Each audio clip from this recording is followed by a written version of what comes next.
আমি ওনার মহতের পরে আমি বহুবার বলেছি, আমার এই ভাইয়ের মহৎ তো মহৎ নয়, সকল মানুষের জন্য দোয়া। আল্লাহ মহৎ দিলে অমুকের মহৎ দিলে, এত ইজ্জতে এত সম্মান। হসপিটালে বসলেন, কাউকে যদি ওয়েলকাম করতেছেন, এটা বোঝা যাচ্ছে অ্যাক্টিভিটিস থেকে, কাউকে ওয়েলকাম করতেছেন, সাথে একজনকে আপনি দেখো না কিছু, ওনাকে সরাইয়া দিলেন, আরো কাউকে ওয়েলকাম করতেছেন, পুরোনো জুব্বাটা খুলে হসপিটালের যে বিছানা তারপর বিছাইয়া দিলেন, বিছাইয়া কাউকে বলতেছেন আসেন আপনি আসেন। এরপরে বললেন লেটসি বিসমিল্লাহ, বিসমিল্লাহ বলে এই বিছানায় তিনি শুইলেন, আর নাই।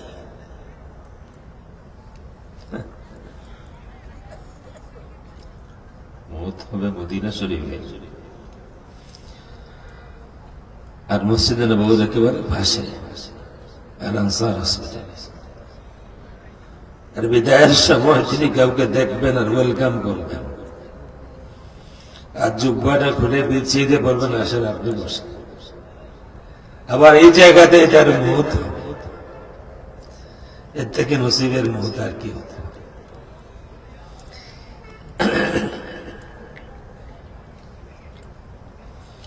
একজন ইহুদি বালক, বুখারীতে হাদিস আছে, আল্লাহ রাসূলের মসজিদে দাখিল হলে জুতা মুবারক ঘুরিয়ে রাখতেন, এই কাজ প্রায় আসতেন, কাছে আসতেন না, দূর থেকে রাসূলকে দেখতেন। ইহুদি একদিন নামাজ শেষ করে আল্লাহর হাবিব বেরিয়েছেন, ওই বালক নাই। রাসূল জানতে চান ওই ছেলেটা কোথায় আজকে, যাকে প্রতিদিন দেখি। বলা হলো ইয়া রাসূলুল্লাহ, শুনেছি অসুস্থ। রাসূল বলেন চলো দেখে আসি। ইহুদির বাড়ি, রাসূলের জাতি দুশমন, চলো বাচ্চাটাকে দেখে আসি। চলে গেলেন বাড়িতে, যে রুমে বাচ্চা অসুস্থ পড়ে আছেন, ওই রুমে যাওয়ার পরে দেখেন আজরাইল রেডি। আল্লাহর হাবিব সাল্লাল্লাহু আলাইহি ওয়া আলিহি ওয়াসাল্লাম কারোর সাথে কথা না বলে সোজা ওই বাচ্চার পাশে চলে যান, খুব সম্ভবত মাথাটা ওটাই এনেন কোলে, আর বলেন তুমি সাক্ষী দাও আশহাদু আল্লা ইলাহা ইল্লাল্লাহ ওয়া আশহাদু আন্না মুহাম্মাদুর রাসূলুল্লাহ।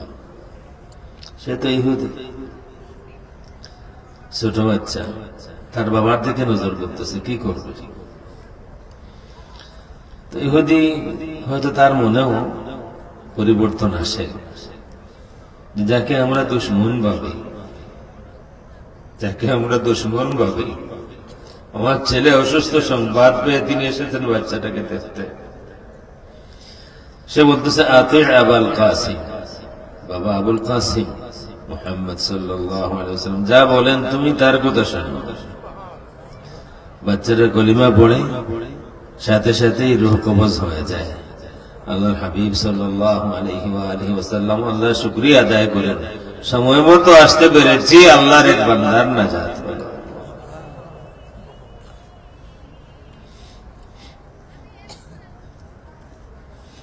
আল্লাহ রাসূল তার একজন সাহাবীকে নিজে কোলে নিয়ে দাফন করলেন। কবরের ভিতরে শুধু আল্লাহ রাসূলই ছিলেন। গোসল দিয়েছেন আবু বকর ওমর রাদিয়াল্লাহু তাআলা আনহুমা, বিলাল রাদিয়াল্লাহু তাআলা আনহুটা বাতি নিয়ে দাঁড়িয়েছেন, অন্ধকার রাত। আব্দুল্লাহ ইবনে মাসউদ রাদিয়াল্লাহু তাআলা আনহু ঘটনাক্রমে ঘুম ভাঙছে, বাতি দেখে তিনি আসেন, এসে দেখেন যে কবরের ভিতরে, কবর খোঁড়া হয়ে গেছে আগেই, কবরের ভিতরে রাসূল দাঁড়িয়ে আছেন, বাতি নিয়ে বিলাল দাঁড়িয়ে আছেন, লাশ নিয়ে এগিয়ে আসতেছেন আবু বকর ওমর রাদিয়াল্লাহু তাআলা আনহুমা। আল্লাহ রাসূল হাত বাড়িয়ে দিয়েছেন, আবু বকর ওমর আমার আব্দুল্লাহকে আমার হাতে দাও।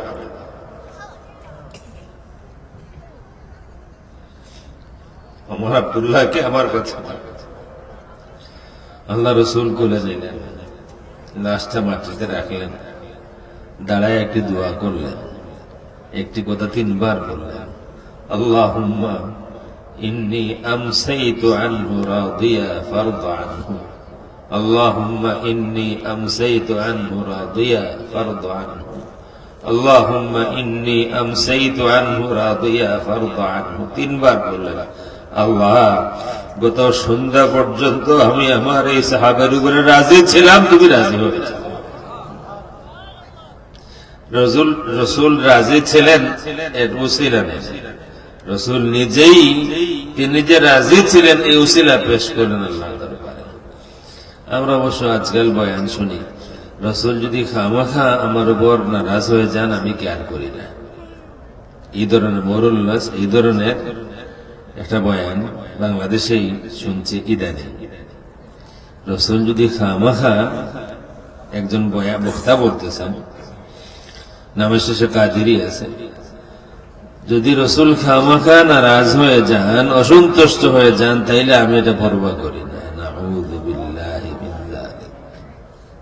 আমরা আহলুস সুন্নাত ওয়াল জামাত, আমরা যারা আছি আমরা পরোয়া করি, বিষয় আমার এটা না। জাস্ট আমরা যে পরোয়া করি করতে হয়েছে নিয়তের খাতিরে, এটা দলিল দেই। একজন ফেরেশতা, সব ফেরেশতারা দায়িত্বে আছেন, যার যার দায়িত্বে আছেন। এর মধ্যে কোন কোন ফেরেশতা রাসূলের দরবারে বারবার আসেন। একজন ফেরেশতা একবারও আসা হয়নি, তিনি তার দায়িত্বে আছেন, দায়িত্বের কারণে আসা হয়নি। আল্লাহর দরবারে আরজ করেন, আল্লাহ তোমার হাবিব রাহমাতুল লিল আলামিনের দরবারে কি আমার হাজিরি হবে? সবাই তো যায়, তোমার হাবিবকে সালাম জানায় আসে, আমি যেতে পারি না। আল্লাহ রাব্বুল আলামিন তাকে যাওয়ার অনুমতি দিলেন। আল্লাহ রাসূল থেকে অনুমতি নেওয়া হলো। আল্লাহর হাবিব ওই সময় উম্মে সালামা রাদিয়াল্লাহু তাআলা আনহা, আমাদের আম্মা জান উম্মে সালামা রাদিয়াল্লাহু তাআলা আনহা, তার হুজরাতে। আল্লাহ রাসূল বললেন, উম্মে সালামা এই মুহূর্তে আমি ব্যস্ত আছি, কেউ যেন না আসে। আমাদের আম্মা জান দরজায় বসে রইলেন, কেউ যাতে না আসে। আসবেন কে? উম্মে সালামা রাদিয়াল্লাহু তাআলা আনহা, ওনার হুজরাতে আসবেন কে? আসলে আসবেন আলী রাদিয়াল্লাহু তাআলা আনহু, না হয় ফাতিমা রাদিয়াল্লাহু তাআলা আনহা, না হয় হাসান, না হয় হুসাইন রাদিয়াল্লাহু তাআলা আনহু। আসলে তারা কেউ আসবে। সাধারণ সাহাবীরা তো দেখা করবেন মসজিদে, হুজরাতে আসবেন খুব ক্লোজ যারা, তারাই আসতে পারেন। আসলে গেটে, গেট মানে কি? গেট মানে আমাদের কনসেপ্টের গেট না, বস্তার দরজা ছিল বা খেজুর পাতার দরজা ছিল, ওখানে বসে আছে। হুসাইন রাদিয়াল্লাহু তাআলা ছোট বয়স, বেশি না। এসে নানিকে দেখে বলতেছেন, নানি নানা কোথায়? বলতেছেন, নানা তোমার নানা রুমে আছেন, কিন্তু এখন যাওয়া নিষেধ। ঠিক আছে, চলে যাচ্ছেন। হঠাৎ করে ওনার কি পরিবর্তন আসে, ইমাম হুসাইন রাদিয়াল্লাহু তাআলা আনহু ইউ টার্ন করে এটা দৌড় দিয়ে ভিতরে ঢুকে যান। উম্মে সালামা রাদিয়াল্লাহু তাআলা আনহা ফোর্স করলেন না, ওনাকে থামতে বাধ্য করলেন না। কিছুক্ষণ পরেই রাসূলের কান্নার আওয়াজ শোনা যায়। আমাদের আম্মা জান মনে করলেন হয়তো আল্লাহ রাসূল আমার উপর নারাজ হয়ে গেছে, ভিতরে দাখিল হয়ে মাফ চাইতেছেন, ইয়া রাসূলুল্লাহ আমার উপর নারাজ হবেন না, আপনার হুসাইন এই কারণে আমি ফোর্স করি নাই, কারণ আপনার নিষেধ আছে, আপনার নিষেধ আছে হাসানকে কাঁদায়ও না, হাসান হুসাইন কাঁদলে আমি কাঁদি। তা ফাতেমা রাদিয়াল্লাহু তাআলা আনহাকে রাসূল বলেছিলেন হাসান হুসাইন যেন না কাঁদে, হাসান হুসাইন কাঁদলে আমার কান্না আসে। যারা কাঁদলে রসুলের কান্না আসে, তাদেরকে জবাই করলে রসুলের কি মনে হবে? যারা কাঁদলে রসুলের কান্না আসে, তাদেরকে যদি বিষ খাওয়ানো হয়, তাদেরকে যদি শহীদ করা হয়, জবাই করা হয়, আর দিনের পর দিন কাটা মাথা রাস্তায় রাস্তায় বাজারে বাজার প্রদর্শনী করা হয়, আর বাংলাদেশ বা এই ধরনের কোন দেশের মিম্বরে মিম্বরে যদি হুসাইন রাদিয়াল্লাহু তাআলা আনহুর বদনাম করা হয়, রাসূলের কেমন মনে হবে? একজন বয়ান করতেছেন, ওই দিন 10 মুহররম শুক্রবার বা শনিবার ছিল। জোহরের নামাজ পড়েছেন, ইমাম হোসেন রাদিয়াল্লাহু তাআলা ইমাম ছিলেন। তো আল্লামা সাহেব আরো বড় কোনো লকব দেন, বলতেছেন যে ওই সময় তো হোসেন রাদিয়াল্লাহু তাআলা ওযু ছিল না, তিনি তো নামাজ পড়াতে পারেন না, তিনি যে নামাজ পড়িয়েছেন এটা নামাজ না, তিনি অভিনয় করেছেন। এই আওয়াজ আমাদেরকে শুনতে হবে। উম্মে সালামা রাদিয়াল্লাহু তাআলা আনহা হুজরা দাখিল হয়ে মাফ চাচ্ছেন, ইয়া রাসূলুল্লাহ, আপনার হুসাইন এই কারণে বাধা দেই নাই, বাধ্য করি নাই, নারাজ হবেন না আমার উপরে, আপনার হুসাইনের কারণে, যেহেতু আপনার নিষেধ আছে হাসান হুসাইনকে কাঁদাইও না। আমার মনে ভয় ছিল যদি আমি ফোর্স করি তাইলে কান্না শুরু করে দিতে পারেন, এই কারণে ফোর্স করি নাই। আল্লাহর হাবিব সাল্লাল্লাহু আলাইহি ওয়া আলিহি ওয়াসাল্লাম বলেন, না উম্মে সালামা, নারাজ হওয়ার কিছু নাই। এখানে ফেরেশতা ছিলেন বসা, হুসাইন ভিতরে এসে আবার ডান কাঁধে বসেন, বাম কাঁধে বসেন, কোলে বসেন, আমাকে মায়া দেন। ফেরেশতা দেখে বলতেছেন, ইয়া রাসূলুল্লাহ, মনে হচ্ছে আপনার হোসেনকে আপনি খুব মহব্বত করেন। আল্লাহর হাবিব সাল্লাল্লাহু আলাইহি ওয়া আলিহি ওয়াসাল্লাম বলেন, হুসাইনুম মিন্নি ওয়া আনা মিন হুসাইন, হুসাইন আমার, আমি হুসাইনের। ফেরেশতা বলেন, ইয়া রাসূলুল্লাহ, যদি আপনার মর্জি হয় তাইলে যেই মাটিতে আপনার উম্মতের কিছু মানুষ আপনার হুসাইনকে জবাই করবে, যেই মাটিতে হুসাইনের রক্তে রঞ্জিত হবে, সেই মাটি আপনাকে দিমু। আল্লাহর হাবিব সাল্লাল্লাহু আলাইহি ওয়া আলিহি ওয়াসাল্লাম সম্মতি প্রকাশ করলেন। ফেরেশতা কারবালার মাটি আনিয়া রাসূলের হাতে দেন। রাসূল পাক সাল্লাল্লাহু আলাইহি ওয়া আলিহি ওয়াসাল্লাম মুষ্টি খুলে উম্মে সালামা রাদিয়াল্লাহু তাআলা আনহাকে মাটি দিয়া বলেন, উম্মে সালামা, হেফাজত করে রাখো, যেদিন দেখবা এই মাটি লাল হয়ে গেছে বুঝবা কারবালার ময়দানে আমার হুসাইন শহীদ হয়ে গিয়েছে। তাইলে এখানে তো উম্মে সালামা রাদিয়াল্লাহু তাআলা আনহার উপরে নারাজ হওয়ার কোনো কারণ ছিল না। কেন? হুসাইন, রাসূলের নিষেধ আছে, হুসাইন যেন না কাঁদে। কিন্তু এরপরও আমাদের আম্মা জান মাফ চাইতেছিলেন কেন? বিশুদ্ধ আকীদার কারণে। বর্তমান সময়ে ওয়াজ হলো, আপনারা কেউ নারাজ হবেন না, বর্তমান সময়ের ওয়াজ হলো সময় নষ্ট করার একটা ব্যবস্থা। সব ওয়াজ না, সব ওয়াজ না। আপনারা হয়তো আমার সাথে একমত না হতে পারেন, কিন্তু একমত হতে বাধ্য আপনারা যদি সত্যবাদী হন। মনে করুন একটা বড় পোস্টার পিছনে লাগাইয়া দিলেন তাফসীরুল কোরআন মাহফিল, আর আমি এসে এখানে আপনাদেরকে বাউল গান শোনাইলাম। যত সময় বাউল গান শোনাইলাম আপনাদের সময় নষ্ট হলো না ফায়দা হলো? নষ্ট হয় নাই? বাউল গান শোনাইলাম, সিনেমার গান শোনাইলাম, তাফসীরুল কোরআনে সিনেমার গানও চলে। আমি তো সব গান পারি না, দু একটা মনে আছে। যেমন একটা হলো প্যার করতা হো তুমকো সনম, এটা হিন্দি। বাংলা একটা আছে, এটা তাফসীরুল কোরআনে, আপনারা নারাজ হবেন, এটা তাফসীর বর্তমান সময়ের বাংলাদেশের তাফসীরুল কোরআন মাহফিলে বলি। সবটা না, কোনটা প্রমাণ সহ তো বলা যাবে। আরে কেউ বলতেছেন তোমাকে যে লেগেছে ভালো চাঁদ বুঝিতে জানে, এটারও বাংলা। এটা তাফসীরুল কোরআনে হচ্ছে।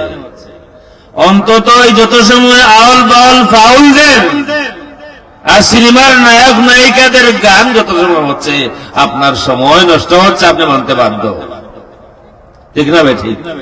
এই সময় নষ্ট হচ্ছে, আপনি নাফরমানি কথা শুনতেছেন। আরো কত কথা আছে। আল্লাহ জন্য বেড়ে দিয়ে আল্লাহ গেলেন গায়েব হইয়া। আল্লাহ বলতেছেন আল্লাহ গায়েব হন না, ওমা কুন্না গায়িবিন। বাংলাদেশের আলিম, কিছু আলিম আছে আল্লাহকেই গায়েব করে। কোরআন শরীফের আয়াত আল্লাহ বলতেছেন ওমা কুন্না গায়িবিন, আমি কখনো গায়েব হই না। আপনি আমি দেখি না, এটা ভিন্ন বিষয়। আল্লাহ বলতেছেন আমি কখনো গায়েব হই না। আল্লাহর কোন সিফত গায়েব নয়, আল্লাহ আলিমুল গায়ব। আল্লাহর কোন সিফত গায়েব নয়। বয়ান দিল, আল্লাহর জন্ম বেড়ে দিয়ে আল্লাহ করেন গায়েব হইয়া, আর নবীর দন খাজায় পাইয়া শুয়ে আছেন আজমিরে। আর মানুষ চিৎকার দিয়ে মনে করে যে একেবারে আর সে আজিম মনে হয় পাড়ি দিয়ে দিছে এই গান শোনার পরে। এইসব হলে মানুষ মনে করে না ওয়াজ ফিটফাট হয়েছে। অথচ এবং এই কারণে আমি বলতেছি ওয়াজ হচ্ছে বর্তমান সময়ে অনেকগুলি ওয়াজ হচ্ছে সময় নষ্ট করার একটা ব্যবস্থা। আগে মানুষ হালতুন নবীর ভূতি পড়তো সময় নষ্ট করার জন্য, আগে মানুষ যাত্রা গান করত কিছুটা বিনোদনের জন্য, এখন বিনোদনের জন্য যাত্রা গানের প্রয়োজন হয় না, ওয়াজ মাহফিলে গেলেই সব হয়, বিনোদনও হয়, নাটকও হয়। কে কোন স্টাইলে সিগারেট পান করে মুফাসসিরে কুরআন সেটাও দেখিয়ে দেন, ঠিক বলি নাই? আবার কোনটা বিশ্ব সুন্দরী বেশি সুন্দর একবার নাম সহ মুফাসসিরে কুরআন বলে দেন। তার মানে এগুলি তার দেখার অভ্যাস, বলেন না অভ্যাস আছে। আপনারা যদি শেখ গুগলকে প্রশ্ন করেন যে ওই নামটা ওই হুজুরের মুখে তাফসীরুল কুরআন মাহফিল ওই নামটা আসার পর থেকে বাংলাদেশে এই নামটা কতবার সার্চ করা হয়েছে আপনারা দেখবেন, ইতিহাস হয়ে গেছে। কোন দিন আমাদের বুঝ হবে? এটা কোনো ইখতিলাফি ওয়াজ না, এটা দুঃখের কথা বলতেছি। যে যার দলের ওয়াজ করেন, আমার অসুবিধা কিসের? কিন্তু যেখানে বাংলাদেশের এই গরিব দেশের গরিব মানুষ তাদের রক্ত পানি করা টাকা পয়সা দিয়ে ওয়াজ মাহফিল সাজায়, আর এই মাহফিলে এসে কিছু মানুষ আলিম সুরতে শয়তানি করে যায়, গান শোনায়া যায়, সিনেমা শোনায়া যায়, বিভিন্ন নায়ক নায়িকাদের প্রতি আমাদের যুবকদেরকে উদ্বুদ্ধ করে যায়। এমনিতেই মোবাইল সমস্যা, এমনিতেই মোবাইলের কারণে কত পরিবার বিরান হয়ে গেছে। এর মধ্যে যদি মুফাসসিরে কুরআন বলে যায় সব থেকে সুন্দরী যেটা, এটার নাম হচ্ছে এটা। তার মানে যাদের জানা ছিল না হুজুর বলছে এটা, আরো ভার্সিটির মাল বলছে।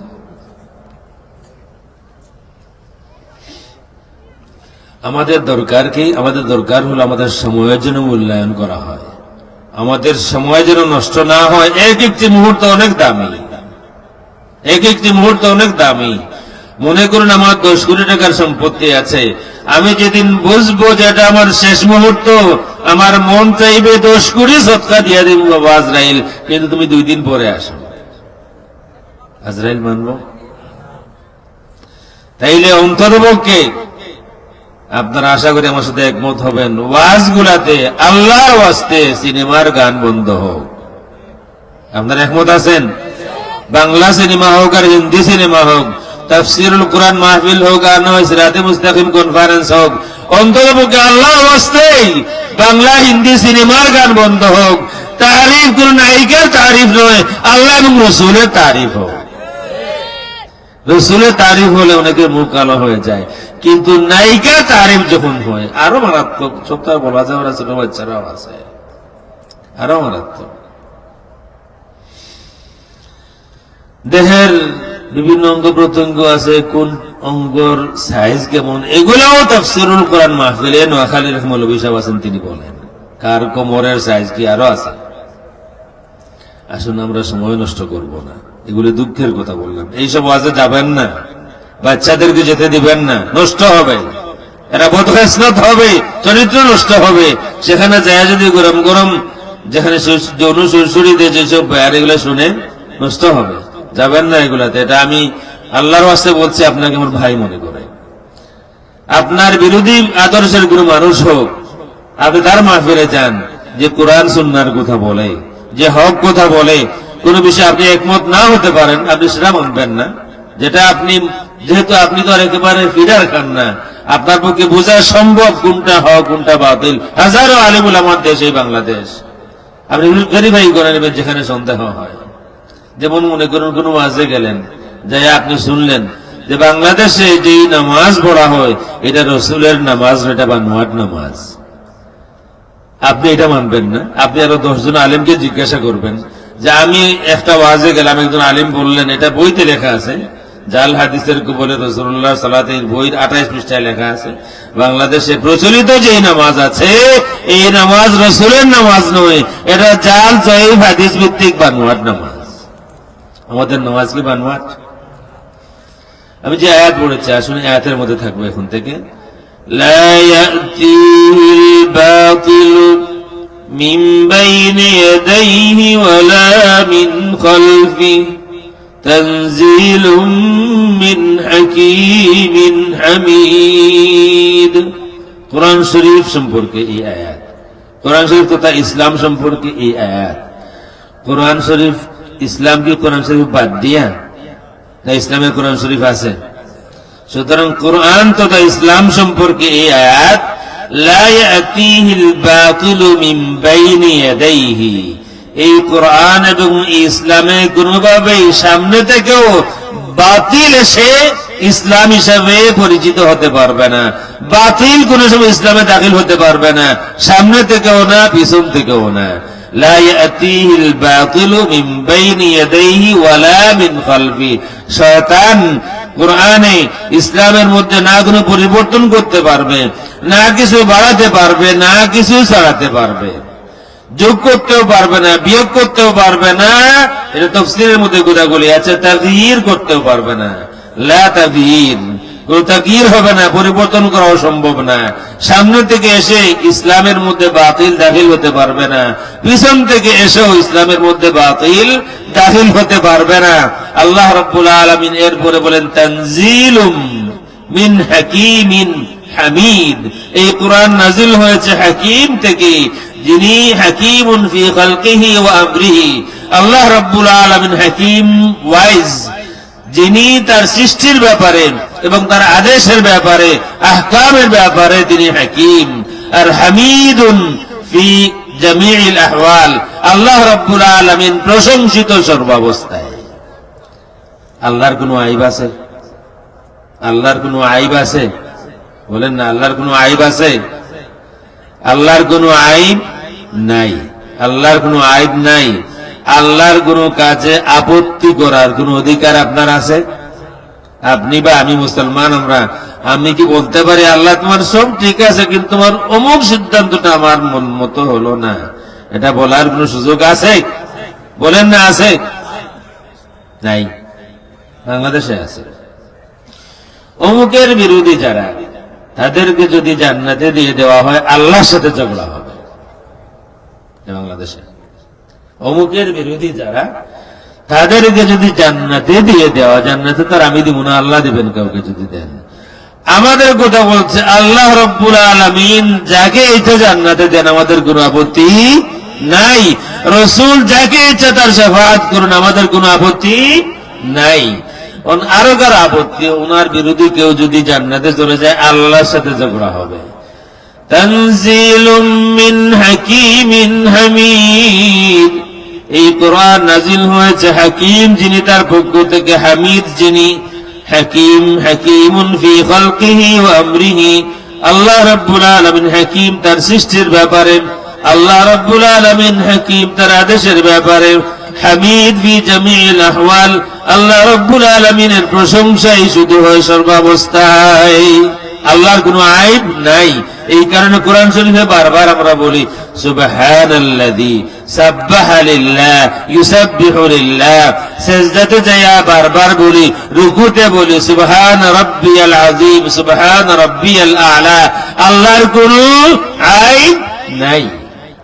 যিনি বেআইব, যিনি সর্বাবস্থায় প্রশংসিত, যিনি হাকিম তার সৃষ্টির ব্যাপারে, যিনি হাকিম তার আদেশের ব্যাপারে, তার পক্ষ থেকে নাজিল হয়েছে। সুতরাং আল্লাহর যত আদেশ আমাদের প্রতি আছে, আমরা যে যত বড় বিদ্বান কেউ হই না কেন, আল্লাহর আদেশের মধ্যে হিকমতের খেলাফ কিছু তালাশ করে পাবো না। কারণ যিনি সৃষ্টি করেছেন তিনি জানেন। আলা লাহুল খালকু ওয়াল আমর, আল্লাহ রাব্বুল আলামিন হাকীমুন ফি খালকিহি ওয়া আমরিহি। কোরআন হোক, ইসলাম হোক, এটাতে সামনে থেকে বা পিছন থেকে বাতিল এসে যোগ দিতে পারবে। কোরআনের ব্যাপারে আল্লাহ রাব্বুল আলামিন বলেছেন ইন্না নাহনু نزلنا الذكر وإنا له لحافظون কোরআন আমি নাজিল করেছি আর এই কোরআন আমি হেফাজত করব। ফান্দাও খুব দূরে না মনে হয় এখান থেকে, কাছে। গত বছর ফান্দাওকে আসলাম, একজন বয়ান দিলেন এই আয়াত পড়ে, ইন্না নাহনু নাজ্জালনা যিকরা ওয়া ইন্না, আমি উপস্থিত ছিলাম, আমি প্যান্ডেলের মধ্যেই ছিলাম। আমি এরপরে বীর সাহেব হুজুরের কাছে আমার আপত্তিও জানিয়েছি এবং এটা লাইভ হয়েছে, হয়তো এখনো আছে।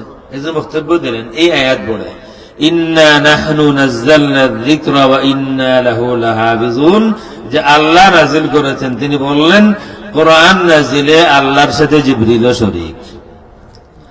বলতে বলতে বললেন কোরআনের হেফাজতে আল্লাহর সাথে পীর সাহেব ফান্দাউকিও শরীক। নাউযু বিল্লাহি মিন যালিক। ওনার একজন আমাকে আপত্তি করলাম, বললেন যে হুজুর এটা তো আসলে বুঝাইছে যে কোরআন নাজিল তো করলেন আল্লাহ, জিবরিল নিয়ে আসলেন, জিবরিল মাধ্যম, যেহেতু জিবরিল মাধ্যম এই কারণে তিনি বলেছেন কোরআন নাজিলে আল্লাহর সাথে জিবরিল শরীক। আমি বললাম মিয়া বুকামি আর কত করা জায়গা পাও না, আমরা কোন মানুষের ছেলে সন্তান হচ্ছে না, কিন্তু হুজুর আমার পাশে বসা, বিভিন্ন তদবির নেবেন, না হয় ডাক্তারের কাছে যাবেন, তারপরে ছেলে সন্তান হয়, তদবিরেও হয় কারো, আর ডাক্তারের ট্রিটমেন্টেও হয় কি হয় না? তখন আমি কি বলবো যে এই সন্তানের জন্মে তার পিতার সাথে অমুক ডাক্তার শরীক? বলবেন অমুক দায়ী শরীক, ও দাইমা বলে না যে মহিলারা হেল্প করেন, দাইমা বলে নার্স, তারা শরীক বলা যাবে? যে অমুকের জন্মে তার পিতার সাথে অমুক অমুক শরীক বলা যাবে? আল্লাহর ওয়াস্তে আলিমদের জবানের হেফাজত হওয়া উচিত। এক একটি ভণ্ডামির কারণে কি পরিমাণ ক্ষতি হচ্ছে ওনারা তো বুঝতেছেন না। পকেট গরম হচ্ছে, প্রতি মাহফিলে গেলে তো হাদিয়া মেলে, মোটেই চিন্তা করতেছেন না ইসলামের নামে গরিব সাধারণ মানুষ মাহফিল সাজায়, আমি যে বাউল গান গাই, আমি যে সিনেমার গান গাই, মানুষকে দেখাই কত স্টাইলে সিগারেট পান করা যায়। এতে ওয়াজের পোস্টার আছে না, এটাকে সিগারেট বানাই বিভিন্ন স্টাইল দেখায়, বিভিন্ন স্টাইলে সিগারেট যে পান করা যায়। বিশ্বাস করেন আমার দেশে, আমার বাড়ি আমার আমেরিকাতে, আমি আমার বাচ্চাদেরকে বাংলাদেশি ওয়াজ শুনাই না, বাংলাদেশি টিভি দেখাই না। টিভি যে কারণে দেখাই না, আমার ছোট বাচ্চা আব্দুল লতিফ নাম, সে দেখছিল পুলিশ পিটাইতেছে পাবলিককে, সে খুব আপসেট। পুলিশ পিটাবে কেন পাবলিককে? পুলিশ তো রক্ষা করবে পাবলিককে। এই কারণে আর বাংলা টিভি আমার ঘরে চলে না, আর বাংলা ওয়াজ শুনি না। কোন সময় কোনটা শিখাইব, কিভাবে সিগারেট খায়, কিভাবে গাঞ্জা খায়, কিভাবে মদ খায়, আলিমুল আমার তাফসীরুল কোরআন মাহফিলে এসে শিখিয়ে দেবে এইভাবে মদ খায়। কোরআন হেফাজত করবেন আল্লাহ রাব্বুল আলামিন। কোরআন নাজিলে আল্লাহর সাথে কেউ শরীক নন। আহলুস সুন্নাত ওয়াল জামাতের আকীদা তথা ১৫০০ বছরের মুসলমানদের আকীদা হলো আল্লাহর সাথে কেউ শরীক নাই। ঠিক না বেঠিক? লা শারীকা লা, আশহাদু আল্লা ইলাহা ইল্লাল্লাহু ওয়াহদাহু লা শারীকা লা, আল্লাহর কোন কাজে আল্লাহর সাথে কেউ শরীক নাই। অথচ এত বিশাল লাখ লাখ মানুষের মাহফিলে হাজারি হুজুর বলে গেলেন যে আল্লাহর সাথে জিবরিল শরীক, নাজিলে আর হেফাজতে আল্লাহর সাথে বান্দাও কি হুজুরও শরীক। ভুয়া কথা করে ভণ্ডামি এগুলা। আল্লাহ নাজিল করেছেন, কেউ শরীক নাই। আল্লাহ হেফাজত করেন, এর মধ্যেও কোন শরীক নাই। আল্লাহ লা শরীক। কেউ নারাজ হচ্ছেন আমার উপরে? নারাজ হলে আমি বাদ দেই। কথা আমি হক বলেছি, আপনার পছন্দ না হতে পারে, কথা আমি হক বলেছি। আল্লাহর সাথে কেউ শরীক নাই, এটাই হচ্ছে আকীদা। লা শারীকা লা, আল্লাহর সাথে কোনো কিছুতেই কেউ শরীক না। এবং আল্লাহ রাব্বুল আলামিন সব গুনাহ মাফ করতে পারেন, শিরক মাফ করেন না। ইন্নাল্লাহা লা ইয়াগফিরু আন ইউশরাকা বিহি ওয়া ইয়াগফিরু মা দুনা যালিকা লিমান ইয়াশা।